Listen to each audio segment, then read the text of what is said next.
Welcome to Warhorse, presented by Vintco.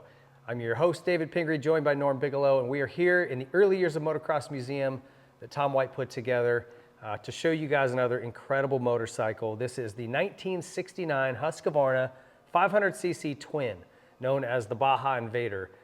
Very, very few of these were built, and it was very purpose-built, an incredible bike, and Tom himself considered this the crown jewel of his collection. And I mean, if you've seen all of the motorcycles in here, that's saying something. So Norm, you know quite a bit about this bike. Tell us a little bit about it.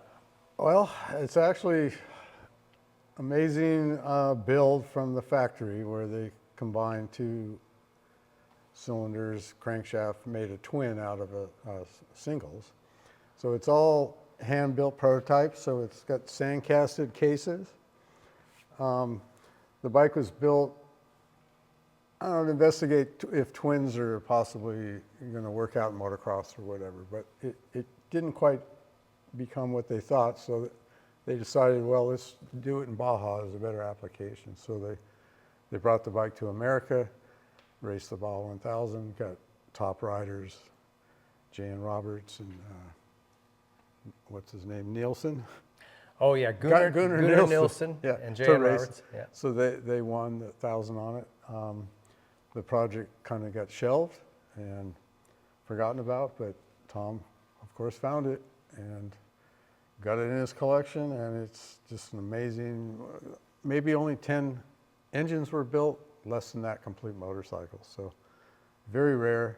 He loved this bike, and you can see why when you look at the detail involved in building it. Yeah, I didn't really even notice the sand cast cases here, but as you look closer, you can tell that's work stuff. And this was all developed in '68 by Rolf Tiblin, and later four-time world champion Torsten Hallman did some development on it.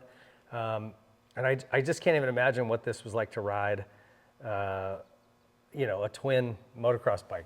Never really seen anything like it. Probably the downfall was the bulkiness and the weight of the thing. It's a pretty heavy motorcycle, and to tell you the truth, the 400 Husky single, hard bike to beat in the desert. So being a little extra girth and weight size, you know, probably was the reason they put it to the side. Yeah. Well, and you mentioned at the time, Gunnar Nielsen and Jan Roberts were so good, they could have won on, you know. Yes. It wasn't the motorcycle that won, although they did make it win.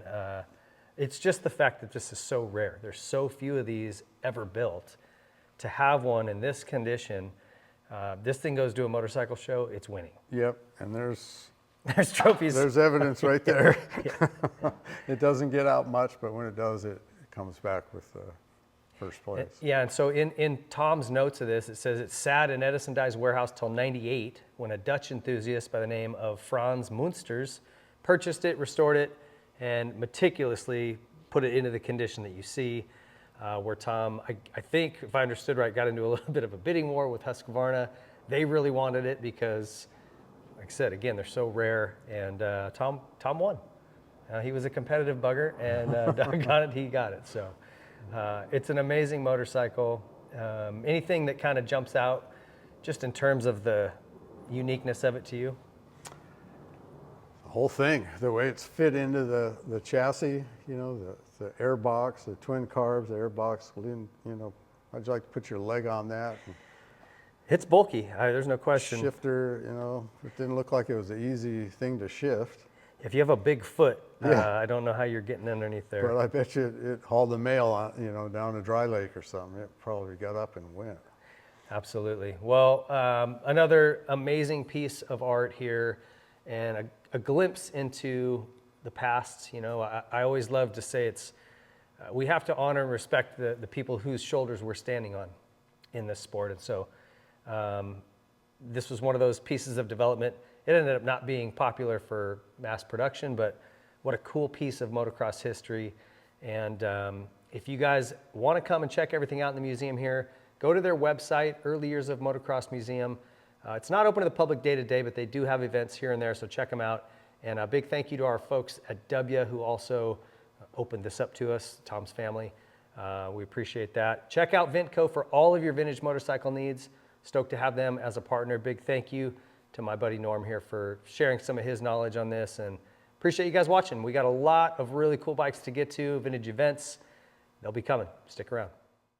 If you like this video, please be sure to leave a like, subscribe to the channel, hit the notification bell so you don't miss any of our future videos, comment what you thought, and share it with your friends.